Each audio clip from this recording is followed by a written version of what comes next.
Are you always trying to find ways to incorporate more spirituality into your day to day, your spiritual development, your spiritual evolution, your connection to your spirituality? Are you ever hard on yourself that you're not doing enough, or you don't have enough space to do more because you have reaped the benefits of connecting spiritually to the world around you and the world within? Today's episode is on how to weave in spirituality into your everyday, making it more accessible for the world we live in today. So, welcome to another episode of Spirit School. I am your mentor, Danielle Sarenk, also known as the Squamish Medium. And today we are discussing everyday spirituality and simplifying spirituality to make it more accessible in your life. Welcome to Spirit School. I first started developing my spirituality more consciously when I was 31 years old in 2013 after the birth of my first daughter.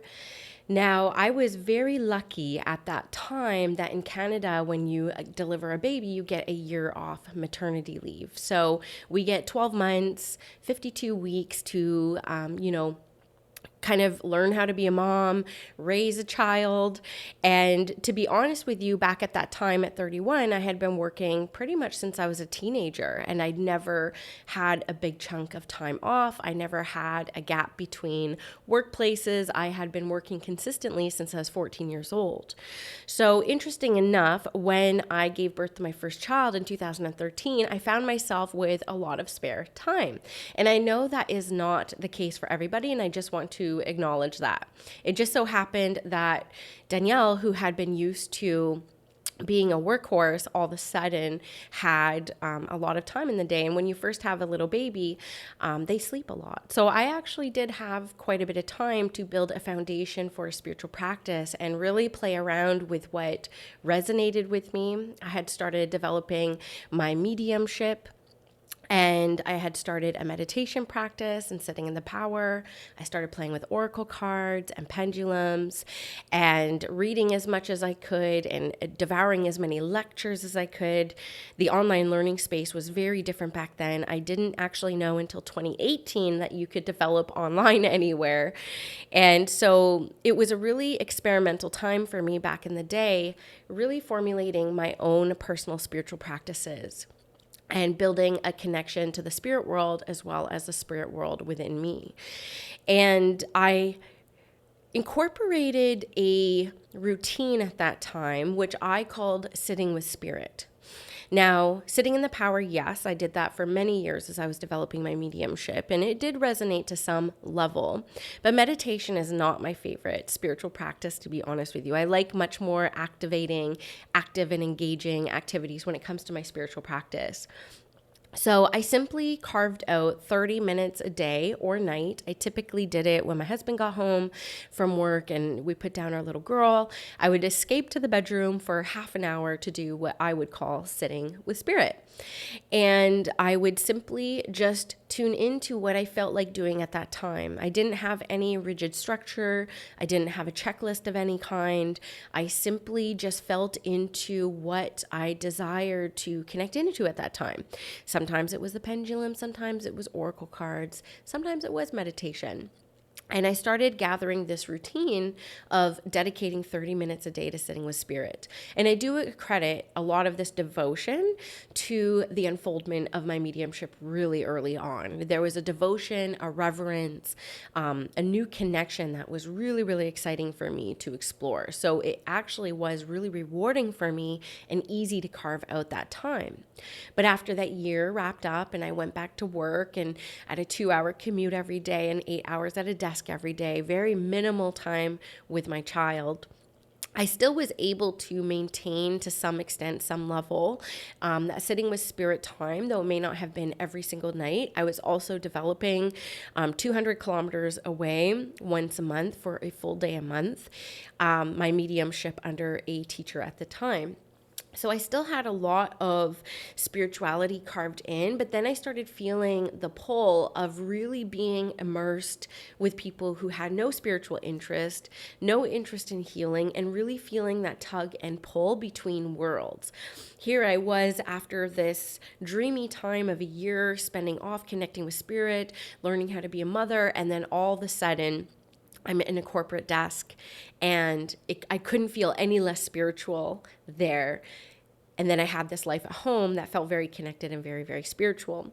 So throughout that kind of transition from maternity leave to going back to full-time work, it really was a spiritual practice in itself on how to weave spirituality and simple spiritual practices into my everyday, because I desired that connection.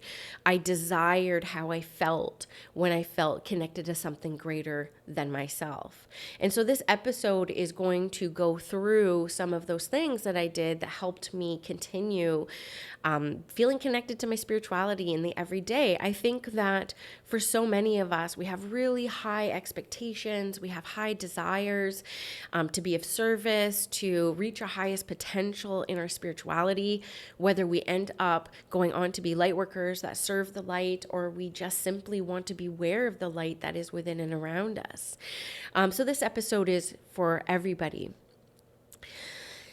One of the things that I incorporated into my spiritual practice, which is very interesting because this really formed a belief and a philosophy that I carry to this day, and I still see very true to this day in recent experiences, that the world of spirit and the world of energy does respond to our declarations. It responds to our desires. And I worked in a really big black office tower. It used to be called the Black Tower. That's actually the name that was synonymous with. And it was this very serious government building, but it was, on this landscape that was surrounded by oceans and rivers and mountains. And there was spirituality all around us, and eagles and fish and deer and, the animal kingdom and the winged ones. And so there was this opportunity to be in this tower and still have time to connect into the nature and the world around us. But that still didn't satisfy me fully, because I wasn't fully connected to nature at that time. That comes a little bit later, which I'll talk about. But one thing that I incorporated into my spiritual practice pretty early on in returning to work, as life got a little bit busier, I introduced a second child, which then made me have less time to connect into my spirituality. And I intentionally would park further away from the Black Tower along the river. So I had to walk along the river to go up to the office building instead of going through the big parking lot and the concrete jungle. I found a secret parking spot that I never told anyone about, because there's only 3 spots. And I would walk along the river, connect in with the nature, and I would see the Black Tower coming towards me as I was walking towards it. And I started introducing, whenever I felt that calling from within, a prayer that simply said, "How can I be of service today?" So even though I was going to a desk job that I had, bosses and a big task list, and a lot of it was in spreadsheets and planning and logistics, and none of it was really spiritual in nature, I would walk up to this tower with a prayer in my heart and simply say, "How can I be of service today?" And every single time I would do this, somebody would approach me. I would be put to work by the spirit world at some capacity while I was at work. So then I would start feeling more fulfilled going to work, because I was able to serve in ways that also served my heart and soul. And it was always fascinating to me that every single time I would say this prayer, something would come up that I would be put to work. And this actually happened last week to me. I was off work and I was feeling energized. And this is the first week I really have taken off in a very, very long time. And I had some extra energy to give. So I was on the way to go volunteer at my son's ice skating class. And as I was getting ready, from my heart, I just said a simple prayer: "How can I be of service today?" Sure enough, go to the ice rink and I see somebody who's an old friend, and I can just tell by their energy something is off. So I just approach them saying, "Do you need to talk?"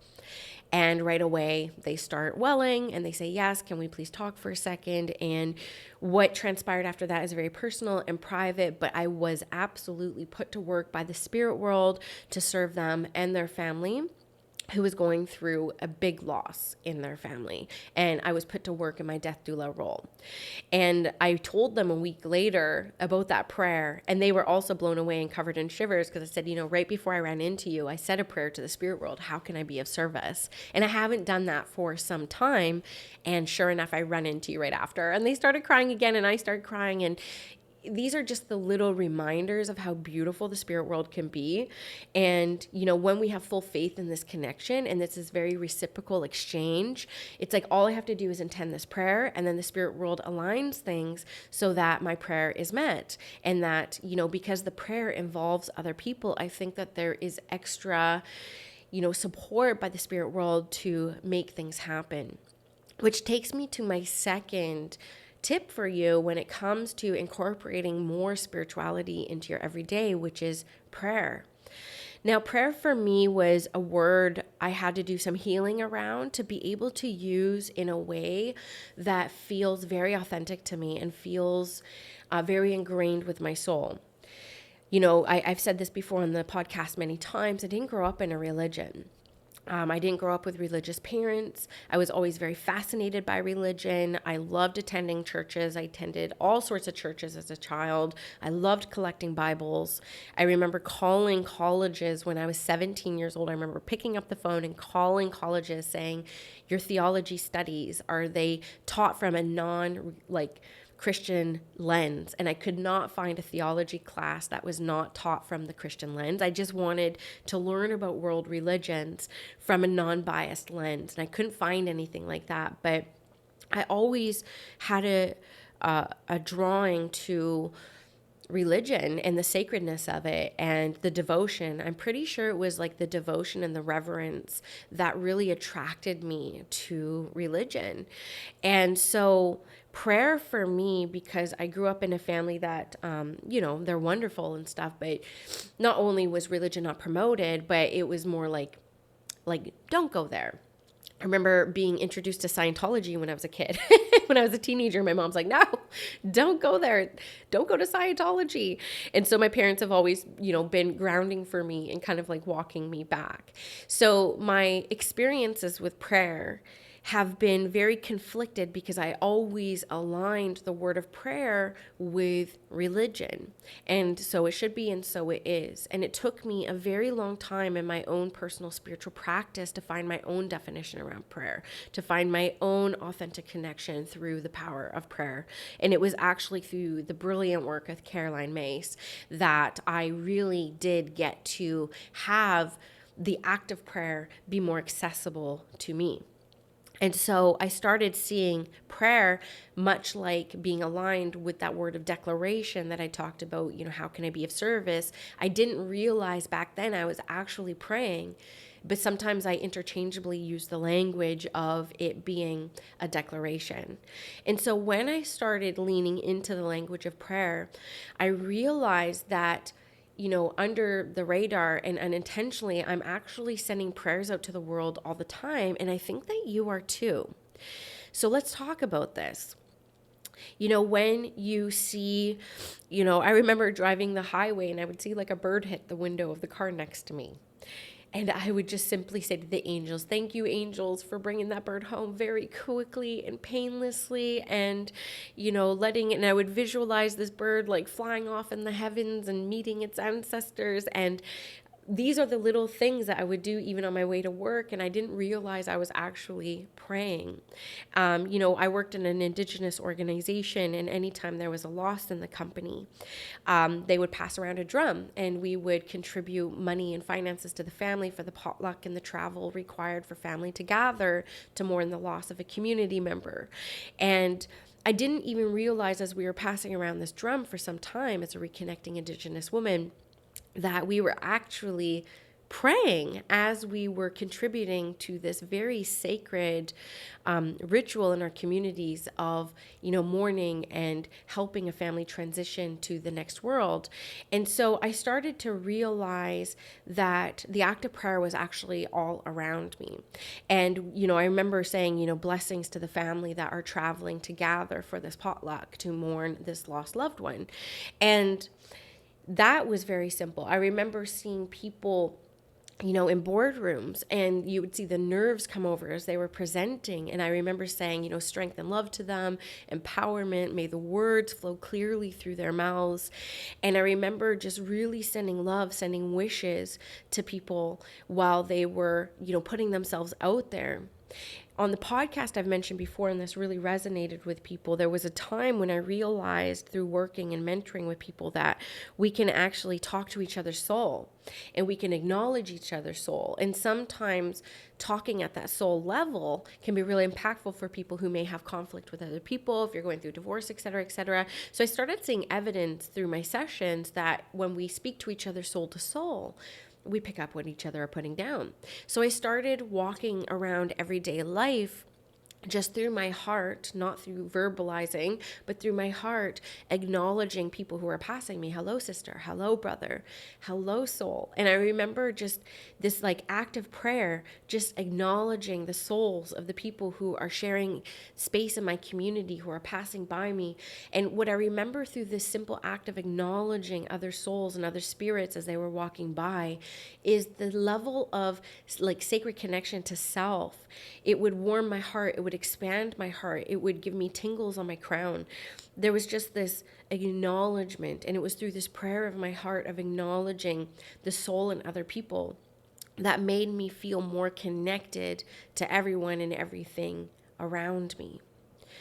And I started using prayer as my most common, and still to this day, prayer is my most exercised spiritual practice in my everyday.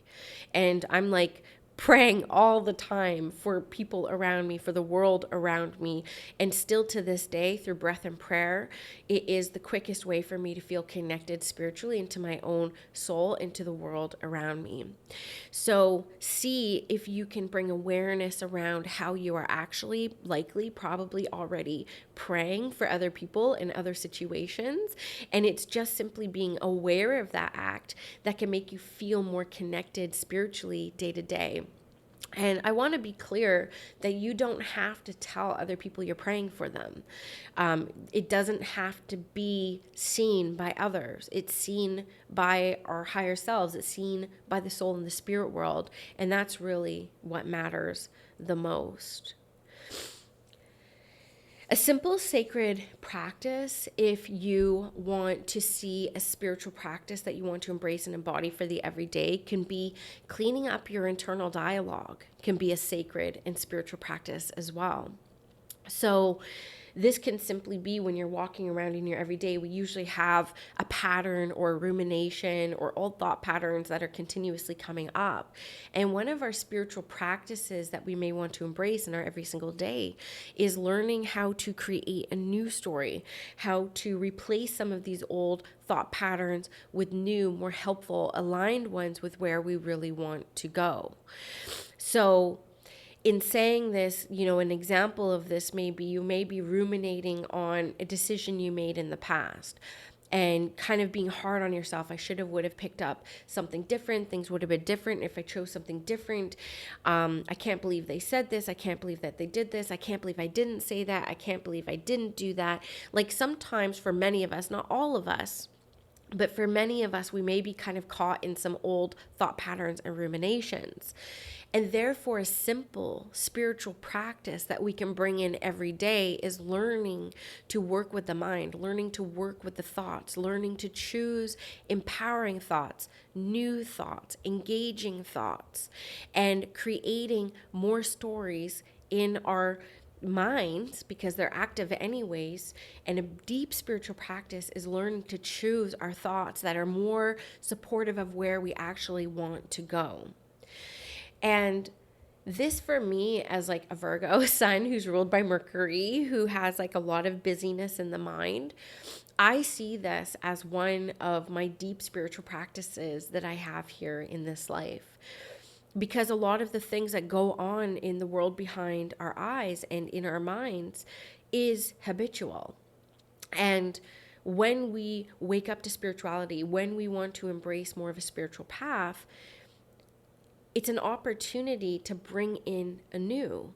And so if you are someone that this resonates with and you're looking for simple, everyday spiritual practices, look at how you can work with the mind in a sacred way to clean up those thoughts, introduce new thoughts, and seeing it as a spiritual practice. If you are hard on yourself for something, even if it is hard, I don't have time for spirituality.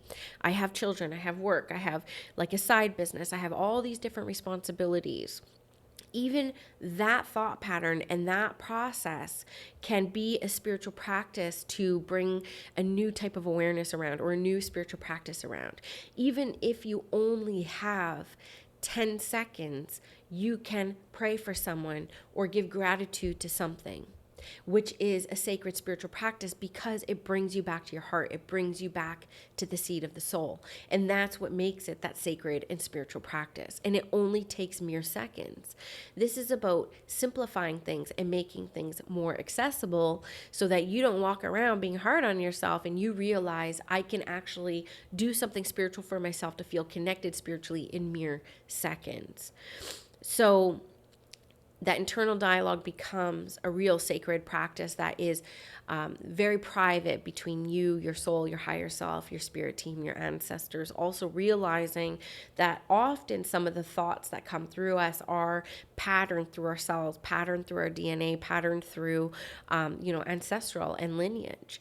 And so this work that we have around what we think about ourselves and how we guide ourselves through this life is sacred, not just for us and our path, but healing the ones that have been here and healing for the ones that are still to come.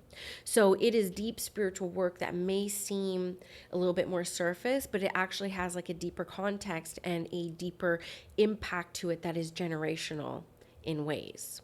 I don't know if you have children, and if you do, I can recognize sometimes my daughter will say out loud some of the things that go on in my mind.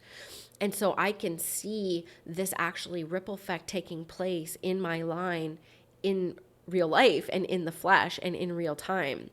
And that just makes it more profound for me to really take that time to clean up that internal dialogue. And that is a sacred spiritual practice that each and every one of us will have to navigate and walk.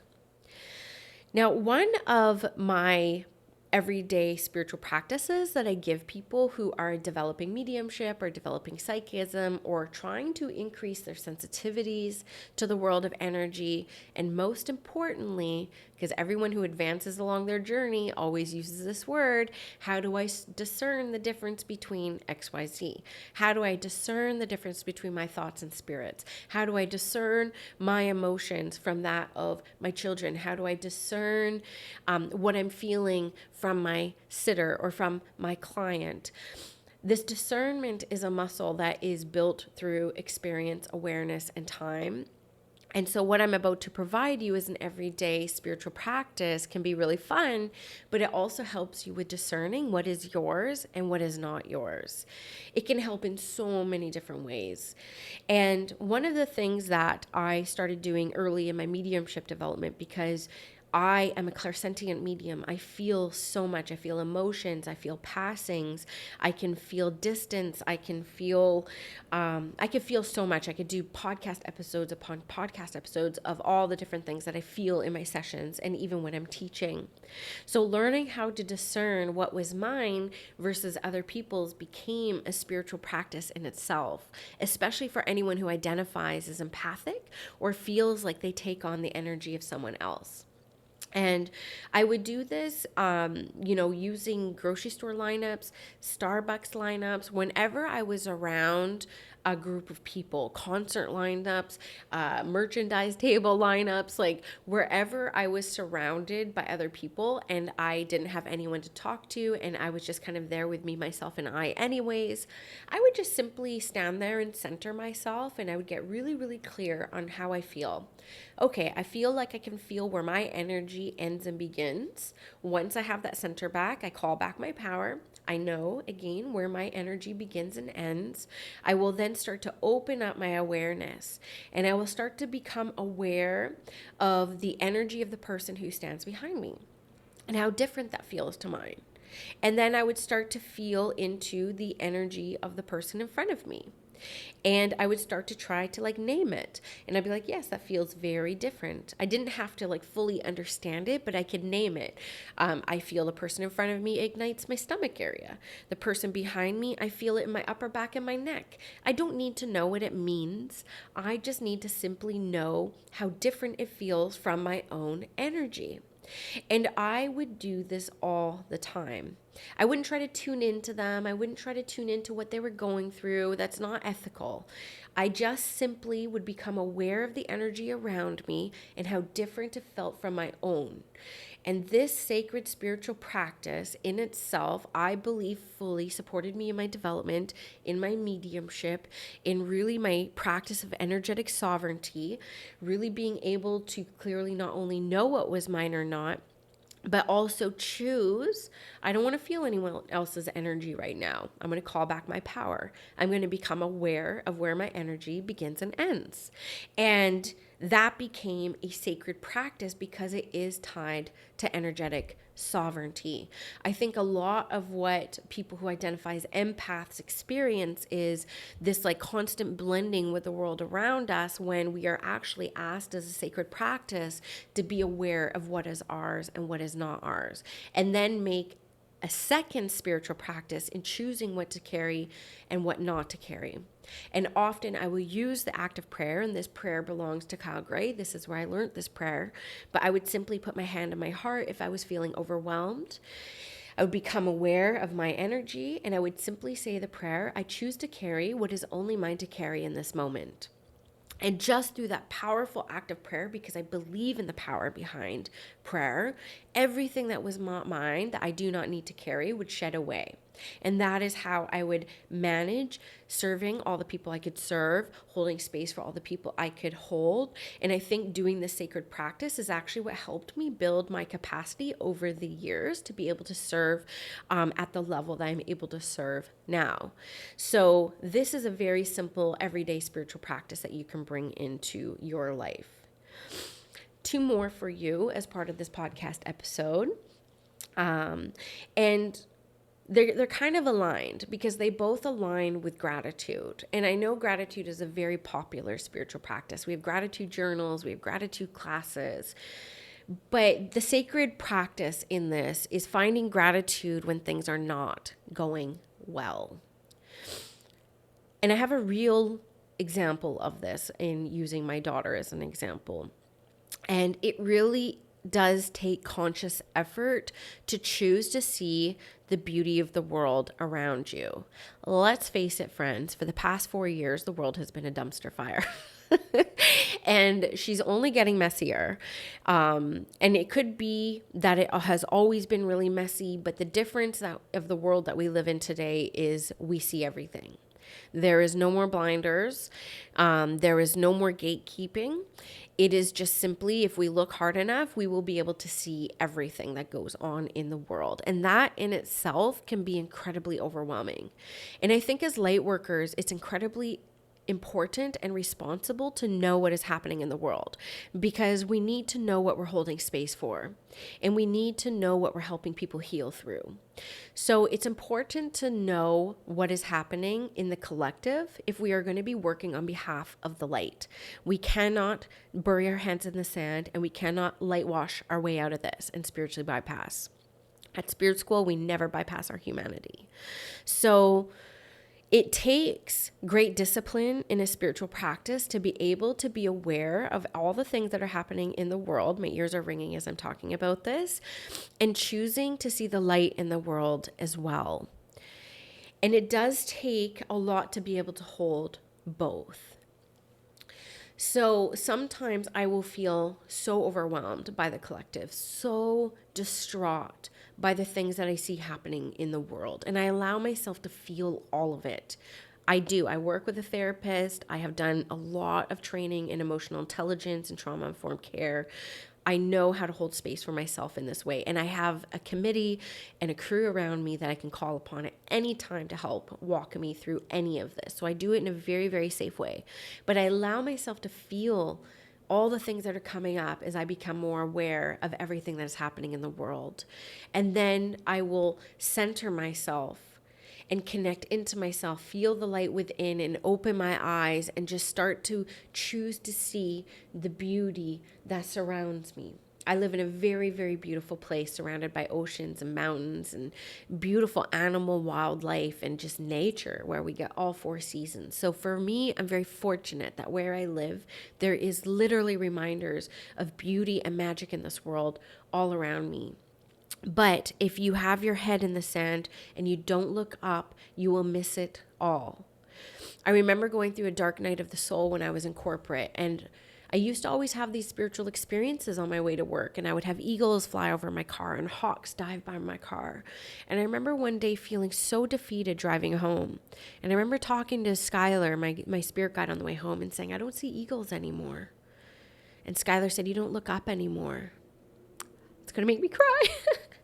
And it's true. When we get overwhelmed with the world, we look kind of like out and down. And sometimes to see the beauty in the world and to choose to see why we're here, we need to look out and up. And so, very recently on YouTube, my daughter saw something just through going through the rabbit hole of YouTube, all these suggested videos, and it's so dangerous for kids. It really, really is. And she's 10 years old and so very impressionable. And through her YouTube rabbit hole, she saw something that completely traumatized her, and she had her first anxiety attack. And it was heart-wrenching to watch as a mother, and we are on a full YouTube ban, even though you can watch this on YouTube right now. Both of my children do not have it anymore until we have some conversations around this, and we have tools to kind of like navigate some of this. But I remember, she started sleeping with me again after this, and the next morning we went to school, and I just sat with her in the parking lot, and I put my arms around her. I said, look up. I'm like, name for me all the beautiful things you see in the world right now. And she did, and she stood there, and she was like, I see the trees over my school, and I can see a family of crows flying over, and I can see the sun coming up over the trees, that light through trees. There's nothing more majestic that I have seen in my life than light coming through trees. Cracked me right open. That's why I have the Sacred Spirit Retreat where I have it. Light through trees. I don't know what it is. It feels heavenly to me. And my daughter stood there, and she really did take a minute as a spiritual practice to choose to see the beauty in the world around her. And she went to school. And though we did have conversations about what she saw after that, the anxiety around it really dissipated. And so, yes, what she saw existed and it was real, but so is this. And it's important to be able to hold the duality of both. So let it be a spiritual practice for you every once in a while, even if it's once a day, to just sit for a minute and look around and look out and just see what you see. And see if you can name the beauty that surrounds you. And then see what that does to your heart. See what that does to your cells. See what that does to your spirit and your soul. And that is a sacred practice. Which takes me to my last daily or everyday spiritual practice that you can incorporate, which is gratitude. When you choose to look out and see the beauty that surrounds you, can you say, thank you, Mother Earth? Thank you, Mother Earth, for these mountains and these oceans. And thank you, Creator, for these winged ones and the tree people and the plant people. Thank you, Spirit, for allowing me to find this beautiful, sacred, healing land to land on that I never even heard of till I was 25 years old. Giving gratitude, saying thank you. Because believe it or not, this world feeds us all the time energetically. We are constantly being fed by the oxygen of these plants and being supported by the fish in the sea and the tides. Like there is giving all around us from the natural world. It's constantly giving to us. And can we spend a moment every day saying, thank you. I receive fully everything that you offer in the here and now on this planet, and giving gratitude and being that reciprocal energy and giving back, because what we see harming the planet is pure extraction. So when we talk about that sacred act of reciprocity, which I've talked about countless times over the years, is a core value of mine. This is how we do it. Because believe it or not, we are receiving all the time from the natural world around us. It has no ego. It just constantly gives constantly gives? And can we give back through the simple act of energy through gratitude and prayer? So, my friends, my hope is that today you heard something that quiets a part of yourself that says you should be doing more. You don't have time or space to do the things that you're passionate about, or tune in more spiritually, or, feel more spiritual, because we are living in a very much 3D human world. My hope is that today you have at least one thing you can take with you to help you feel connected to the world around you and the world within from this moment on. So I wish you well, my friends. I hope that you enjoy some of these practices. I would love to hear which ones resonate. And if you had more to add to this list, please come join us in the Free Spirit School community. I'll link it below. And come tell us, what is your everyday spiritual practices that help you make you feel connected? Thank you, friends, and we'll see you next time on Spirit School.